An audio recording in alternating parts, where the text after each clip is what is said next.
Welcome to Late Night Riders. I'm Gretchen, and I'm joined by my mom, Kristen, my grandma, Debbie, and Haley. Hi. Haley. Haley, you were in so many different activities when you were younger. Can you talk a little bit about everything that you did and how you narrowed it down to horses? Yeah, sure. So my parents pretty much got me into every sport that you can think of, from swimming and soccer, dance team, the whole works. And my parents owned a veterinary clinic outside of Knoxville, Tennessee. And they had a drug rep friend who just kind of, they became friends and all of that. And one day she just asked my parents, would Haley like to ride horses? And my parents were like, sure. Like I said, they got me into every sport you can think of.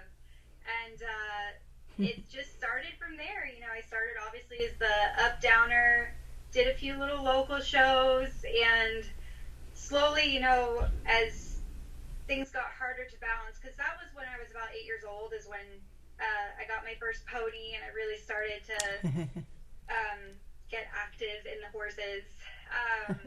Did that first pony? Slowly weeding out, and it came down to eventually soccer and horses, and I chose horses. Did that first pony do it for you, Haley? The first one, kind of? Oh, man. My first pony was actually off of a kill lot, believe it or not. That goes to show how knowledgeable my parents were, I'm sorry. She bucked me off a lot. I think she made me really tough and kind of developed me into who I am. I'm like I said, really tough, and I think I can handle a lot when it comes to the horses. We deal with a lot of young ones, and obviously she had to do something to keep me going. So. Were your mom and dad concerned about that, all of that bucking off and I learning? want to know what her name was, too. Yeah. Okay, so her name was Topaz, like the gem. My parents I think they're just like me. They're just hardworking. They have a lot of grit. Yeah. It's kind of a tough it up, as long as you're okay, you're not making a trip to the hospital, we're okay. Get back on and go. Yep. So they're not too worried about it. So did they slowly become like horse parents? Were they very involved, or did they just kind of let you do your own thing? So my mom rode horses as a kid. She did a lot of Western and trail riding and things like that. My dad has always been an animal person. Like I said, they're veterinarians. They're small animal vets. It took a while for him to get on board, I'd say, with the horses. He was very much a team sport person, like, soccer team, swim team. It took a while for him to truly understand that the horses and the rider have to work as a team. But once that finally clicked, he is game. He's like, let's do this. He's strategizing. Should we do this? Should we do that? What can we do better? So they have become really good horse parents. What was your first big event that you went to, or show that you went to, where it was just probably like a couple overnights or something? A couple overnights? What do you mean, like? For like a weekend, or like what was your first big show? Larger, like a little bit longer, rather than just when your parents really had to say, we're going in and we're actually doing this now. Not just schooling.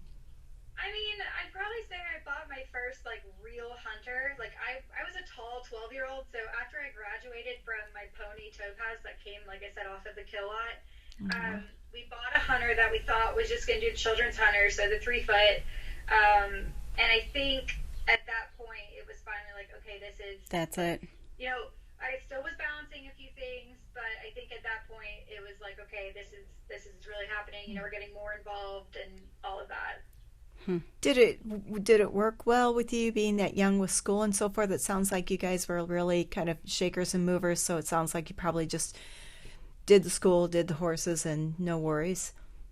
Yeah, I went to school pretty much every single day. My school was really strict about missing a lot of school, so I usually went Monday through Thursday, did a half-day Thursday, so it counted.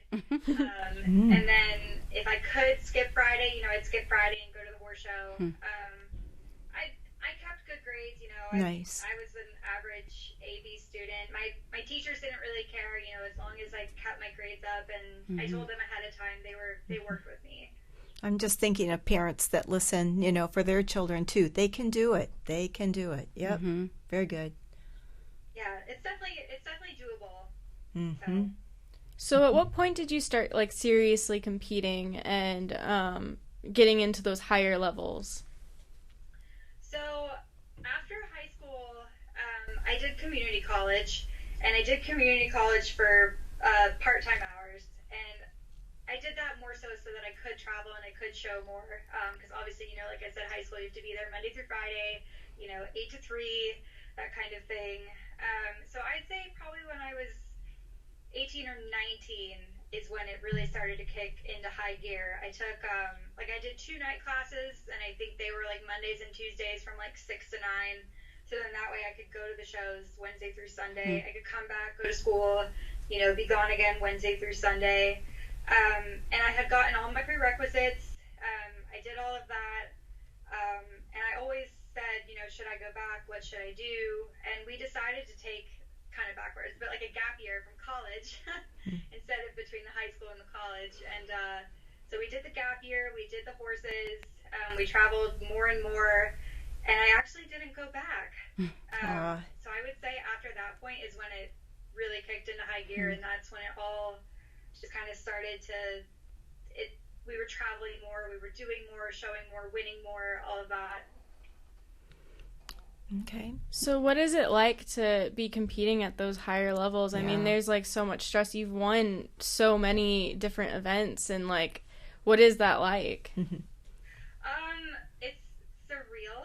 I definitely love it. I think you definitely have to love it to be at that level.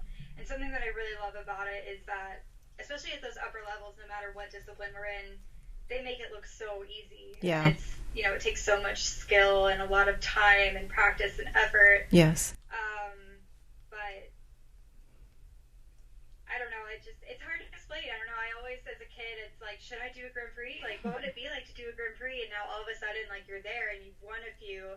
I had a goal as a kid, like, I would love to just do a Grand Prix, and like, I would die happy. You know what I mean? And so now it's like, now that you've won multiple, it's like, okay, what can we do next? What can we shoot for? So it's been awesome. I definitely love it. Do you have, how many horses do you have that you ride Grand Prix level then? Is it 1 horse? Is it 2? Is it, Yeah, I have just 1. Okay. And like I said, he's the one that just had colic surgery. Sure. But hopefully he should make a comeback pretty soon. And I have a 7-year-old who just started doing the meter 40s. So we're hoping, by the end of the year or the beginning of next year, he can kind of step up to the plate and start doing some Grand Prix as well. Do you feel like you have more of a business relationship with your horse? I know that sounds kind of funny, but some people just say that it's all business. They're just all business. We have to work together as a team that way. Or what do you feel like, this sounds funny, what your relationship is with your horse? Is it what's that like? Yeah, no, I think that's an awesome question. I think there has to be almost a meet in the middle kind of aspect to it, because horses aren't machines. It's not like a car that you just pull out of a garage and you drive to work and all of that. So I always try to meet in the middle with them. I want them to enjoy their life, but I also want them to know, like, hey, we're going to work. We're going in the ring. We got to step it up. We have to do this. We have to work hard, all of that. So I do a lot of trail rides and hill work. Nice. I try to keep them happy outside of the ring. That's nice. Yeah. We do all of the work ourselves. So I try to spend a lot of time with them. Wow. But then, like I said, at the same time, if we have a big show or a competition coming up, then I make sure that, we're kicking it into high gear and we're being prepared at the same time. That's awesome. Do you feel like the etiquette that you keep, at that level is a little difficult to like be around all the time, or do you kind of thrive on, that aspect of it, like the etiquette between the riders and the, can be pretty, that's a big deal. That's a really big deal. How do you feel about all of that? Yeah, I mean, I understand that there's a lot of people that ride multiple horses and have a business and all of that, and that sometimes it's hard to be back at the barn all of the time. So with 3 horses, it's a little bit easier. Sure. It can be tough just because it is a lot of work every single day. Like I said, to take care of 3 horses, it's just me and my mom on the road, cleaning stalls, grooming them, bathing them, tacking them up, untacking, wrapping, everything. Wow. But I think it's worth it. I think my my horses really appreciate it. They see it. I'm the one who's out grazing them for an hour or two a day. Yeah. All of that. So Deep connection, I a real good connection. Sorry? A deep connection, a good connection with your horses because you're there all the time. Yeah. It's constant. Yep. Do you think there's a time, do you ever feel like there's a time when they push you, when you feel maybe you're not like stepping up to the plate and they kind of push you along too? Does that ever happen? Yeah, I mean, I think it goes both ways. Like, you know, sometimes you can not ride your best in the ring, and sometimes they make mistakes. It happens. And I think sometimes you just have to work with both. You know what I mean? You just have to be prepared for both. You know, like I said, the horses can make mistakes, we can make mistakes. So yeah, sometimes they're pulling me along, and sometimes I'm pulling them along. Mm-hmm. How many hours would you say that you're putting into like dedicated practice, and then just in general, how many hours at the barn are you spending? Wow, that's a good question. I try to ride, it just depends, 20 to 40 minutes a day per horse, not including, you know, like I said, the tacking up, the bathing, the wrapping, all of that. So on the road, it's a lot more hands-on because, like I said, it's just my mom and I. At the barn at home in Knoxville, we do have help that does the barn work, the cleaning stalls, the watering, all of that, which is super nice. So I'm at the home barn, I'd say a little bit less than I am at like the show barn, if that makes sense. Mm-hmm. I'm still the one at home, you know, who, like I said, tacks up, bathes, all of that. But it is nice to have help at home. It's still a lot of hours. I couldn't even count. So you're pretty big into fitness, and when did that change happen? So my story is a little bit different than most.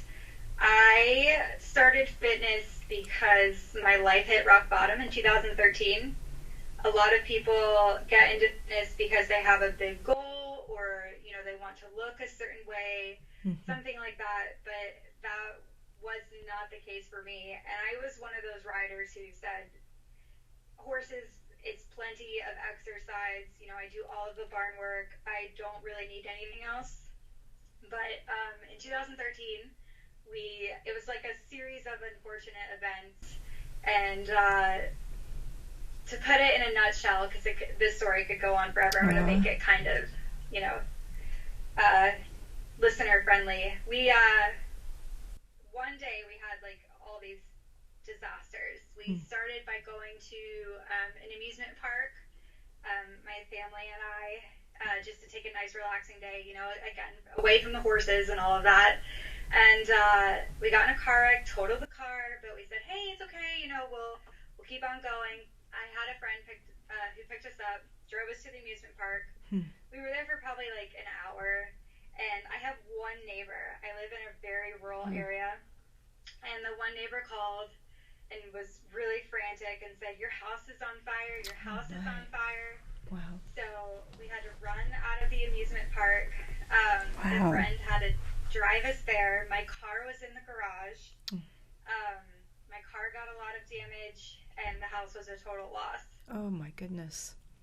And so after starting back over, and it's hard to explain because if you've never been through it, it's really difficult. You know, you only have the clothes on your back, and that's all you have. Yeah. You know, we had to go to the store and buy underwear for the next day, Wow. and a Right. hairbrush, Yes. toothbrush, Yeah. Things we take for granted. Yes. everything that you can take for granted. So like I said, it was a total loss. Starting back over from scratch. And then a month later, my boyfriend of about 3.5 years just unexpectedly ended things. I was not expecting it at all. And he basically said, don't ever call me again. You know, we're done, can't do this anymore. And I think dealing with that much loss in such a short period of time, it sent me over the edge. And like I said, I hit rock bottom, and I kind of saw myself in this place where it was, okay, you can take two directions. You can keep going down this path of like depression and being upset and crying and you know, not handling it very well, or you can move on and you can get better. So I just kind of sat down with myself and I said, it's time to get better. So I started by walking and running to just ease my mind and kind of get my mind off of things. And it just slowly turned into, okay, I need a little bit more than walking and running. So I joined a local gym. I had never, like I said, I had never been involved with fitness. I was reading the directions on the machines and how to use them. I walked into a Zumba class and I was like, I don't know what Zumba is, but we're going to do it. So that was very much me, and that's how I got started. And I fell in love with Zumba. If anyone's not familiar with Zumba who's listening, it's kind of like a Latin dance fitness type of workout, and to me it felt like I was just having a lot of fun, and I wasn't working out, and so it was a lot of fun, and I actually taught for 2 years on the side, and it just kept growing from there. Nice. And like I said, I don't have your typical story, but that's how I got started. So as someone who didn't think that you really needed to like exercise or besides riding horses, how has that changed for you? Do you feel the same way? Like, do you feel that your riding has improved because you're also getting fit, or do you feel like it doesn't matter? Oh my gosh, it absolutely matters. Like, I can't tell you the difference that I've experienced with my riding. I've had people that have come up to me and they're like, you look so much stronger. Your seat is so much stronger. Your core is stronger. Just everything looks more stable, and it's done wonders. And I have a belief now where, we expect our horses to be so fit and so active. We do so many different exercises like hill work and gymnastics, at least in the hunter jumper world. Hill work, gymnastics, flat work, jumping, everything for them to be fit, and we need to meet them at that level. Like I said earlier, this is a team sport. I was trying to tell my dad, and it's a team effort. So if we expect them to be extremely fit, we need to be on the same level. Yeah. So if you're not, if you don't work out, what are some ways that you can get started, as equestrians? What can you do to build your core and, do little things to build up to something? Start. Yeah. Yeah, that's a great question. First and foremost, I'm a huge believer that you have to enjoy the process, because if you don't want to show up every single day. So my first tip would always be to find something that you love, and whether that's running or lifting or, for me it was Zumba, finding something that you really love is definitely key. But we all can't make huge commitments sometimes just because we're so time consumed with the horses and being at shows and traveling. Weight training is for sure something that has helped, and I think always will help. And I always tell people, if they don't have access to weights, you can find household items or even items in the barn that you can make work. Sometimes you don't even need a lot of weight, just something to add a little bit, like squats and lunges, deadlifts, shoulder presses, because we do, as riders, we use so much of our body that it almost all needs to be worked, even if it's just a little bit. And I work out in my camper every single day that I travel. So if I've had people that work out in their tack rooms or in their horse trailers, or, if they go out for a 30-minute walk before they start their barn work, there's lots of ways to just add in a little something to help with our fitness. And not a lot of equipment is needed either then, if you're places like that. No. I mean, I have a set of weights from 5s to 25s, and I have a weight bench and a mat, and that's really all that I have. So yeah, there are plenty of things that you can do that don't require any of equipment. Like, you can do like a HIIT workout, which is high intensity interval training, and it's basically you do something that's very high intensity for, let's say, like a minute. You take a 30-second rest. Do it again for a minute, and high intensity interval training is a fantastic way to get in great shape, and you don't really need any equipment. Do you feel that nutrition plays a part of this too? And if so, how do you handle that when you're on the road in a camper? Yeah, I definitely feel like nutrition definitely helps too, because we are what we eat, literally. So, if we're fueling our body, I love to use that term, over just eating, I don't want to say like garbage, but, fried Right. food, we are going to be what we eat. So in the camper, I actually meal prep a little bit. I make, a couple fish, rice, and broccoli. I keep it really simple, but it still works. Keep a lot of fruits. I keep a lot of water. I have a water right here next to me. I'll definitely say it's not the easiest in the camper, and I wish that horse shows had better options as far as food went for nutrition. But I definitely think it's important, for sure. Do you have a quick, like, little protein snack that you take on the run or anything like that that is nice for riders to know about, or something that works for you that is quick? Yeah, I actually use snack bars that have about 10 grams of protein. Sometimes you just have to read. I always tell people to read the back of a nutritional label, because just because the front says something, it doesn't mean it's necessarily true on the back. So always read your nutritional labels. Make sure it's somewhat low in sugar, high in protein. Carbs are always okay. I don't count calories, that kind of thing. And I usually take shakes on the road with me as well, whether to the ring or in the car. Something that's actually super simple, and I could always share a recipe if there's a way to do it, but they're like chocolate, peanut butter, protein balls. It's pretty much like a protein powder, peanut butter, chocolate chips to make it kind of sweet, and some honey and oats, and that's about it. I mean, they're super simple. You mix it all together, and you put them in little balls and put them in the fridge and grab and go. Yeah, those are good. They are good on the go. That would be neat to see what your recipe is. That's a good idea. We've done that too. Yeah. So you also do equine insurance. Can you talk a little bit about that? Yeah, so I don't know, especially with you guys, are you guys familiar with horse insurance at all? Like what it offers? Not really. No, not really. So you're preaching to the singing to the choir here, So yeah. Okay, perfect. Yeah, because I talk to a lot of people who have never insured a horse, and I always want people to understand exactly what goes into insurance. So basically, it covers. It's kind of the same for us when we insure our home and our car and our life and things like that. So we're basically doing that for our horse. So the mortality pretty much covers any theft or death for any reason except for inhumane reasoning.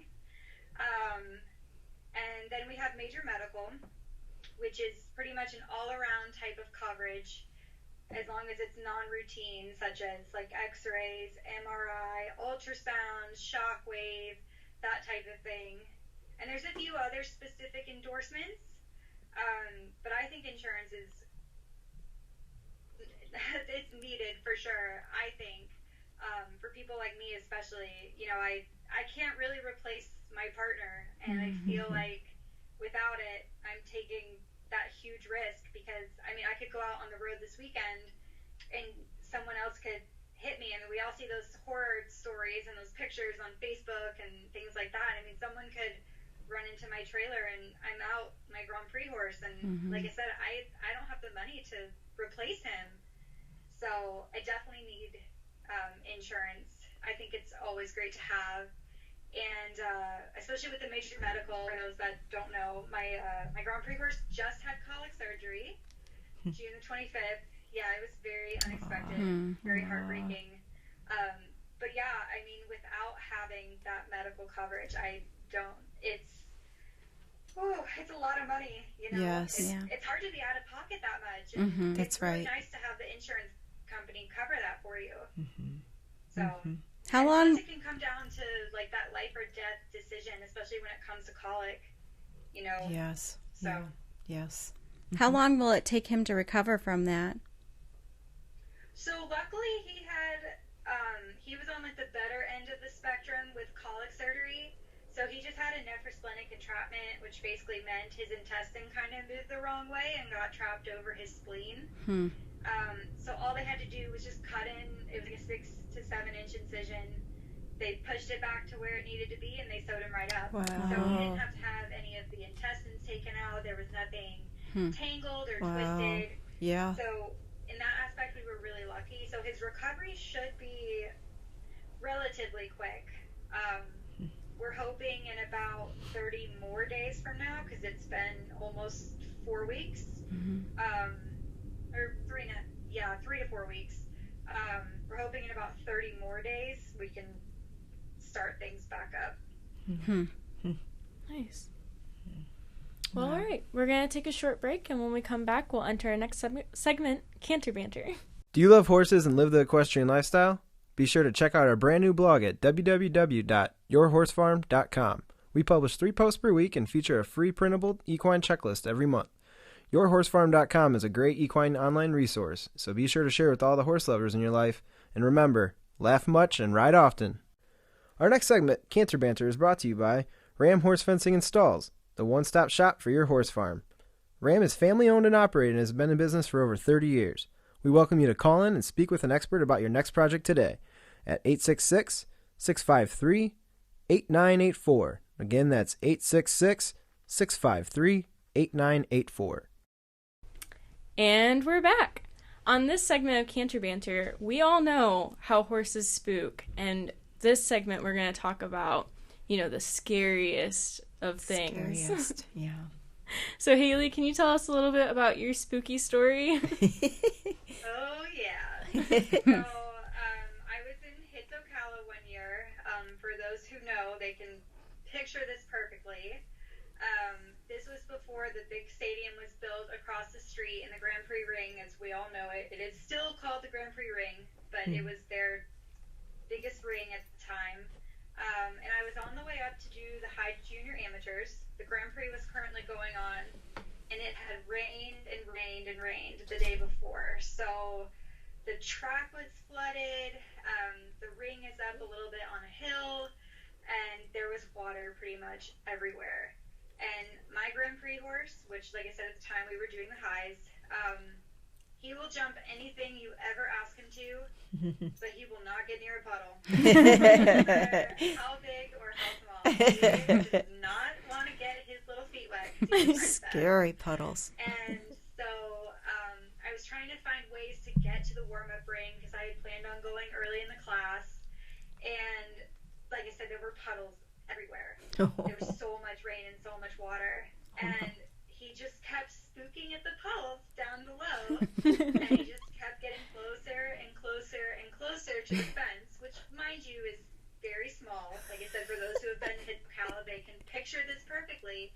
It's not even 2 feet tall. It's teeny tiny. It's like the size of a dressage. And my Grand Prix horse is 18 hands high. He's a dinosaur.